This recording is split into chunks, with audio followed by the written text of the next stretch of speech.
মাত্র ৫ মিনিটেই ঘরে বসে বানিয়ে ফেললাম বৈশাখে পরার জন্য রঙিন চুড়ি। ভিডিওটা শেষ পর্যন্ত দেখুন, কারণ শেষটা মিস করলে পরে আফসোস করতে হবে। এত সহজ একটা জিনিস যদি মিস করে যান তাহলে তো পরে আফসোস করতেই হবে।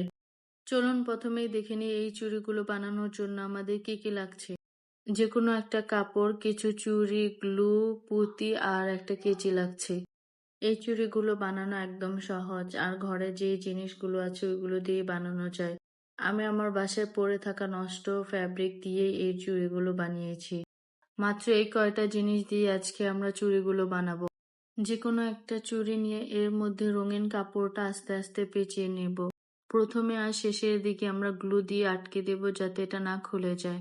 যারা চান যে এটা আরো বেশি মজবুত হোক বা কাপড়টা তাড়াতাড়ি খুলে না যাক, তারা একটু বেশি গ্লু ইউজ করবেন, মাঝে মাঝে একটু গ্লু দিবেন, তাহলে কাপড়টা আর খুলে যাবে না।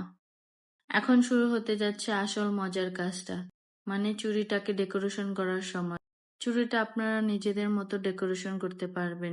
যা বাসায় আছে সবকিছু একটু একটু করে ইউজ করতে পারেন চুড়িটাকে ডেকোরেশন করার জন্য। আমি চুড়িটাকে ডেকোরেশন করার জন্য অল্প কিছু কুন্দন আর কিছু পুঁতি ইউজ করেছি যাতে এটা দেখতে আরো বেশি সুন্দর লাগে। আপনারা নিজেদের ইচ্ছে মতো ডেকোরেশন করতে পারবেন। চাইলে আরো অনেক কিছু ইউজ করা যায় এটা ডেকোরেশন করার জন্য, কিন্তু আমার বাসায় এই কয়টা জিনিস ছিল তার জন্য আমি এই কয়টা জিনিস দিয়ে এটাকে ডেকোরেশন করেছি। আর আমার কাছে তো দেখতে অনেক বেশি ভালোই লাগছিল। আর এখন চলুন আপনাদের সাথে শেয়ার করি আমার চুড়ির ফাইনাল লুকটা। এটা হলো আমার চুড়ির ফাইনাল লুক। চুড়িগুলো কেমন হয়েছে সেটা আমাকে জানাবেন কমেন্ট করে।